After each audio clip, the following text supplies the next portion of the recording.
अस्सलाम वालेकुम। कैसे हैं बच्चों आप लोग? उम्मीद है खैरियत से होंगे। क्लास 9th फेडरल बोर्ड में जो बच्चे क्लास 9th इंग्लिश का पेपर देंगे 2023 उससे आने वाले सालों में उनके लिए कुछ पैराग्राफ मैं आपके लिए लेकर आई हूँ।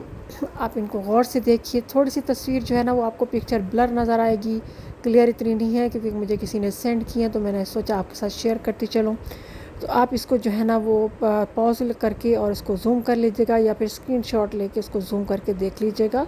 उम्मीद है इससे आपको बहुत ज़्यादा फ़ायदा होगा। जस्ट आप इसको याद करने की ज़रूरत नहीं है, जस्ट एक दफ़ा इसको पढ़ लीजिए और पढ़ के अपने दिमाग में पॉइंट्स रख लीजिए क्योंकि अनसीन टॉपिक होता है और ज़्यादातर वैसे इंग्लिश के सीन ही आते हैं जो आपके ग्रामर की किताब से बुक से होते हैं, लेकिन बस को अनसीन भी आ जाता है तो ये आपकी प्रैक्टिस हो जाएगी। आप जस्ट आपने एक दफ़ा के इनको पढ़ना है और फिर इनको अच्छी तरह जो है दिमाग में ज़हनशीन कर लेना और फिर ताकि आपके बेहतरीन नंबर आ सकें।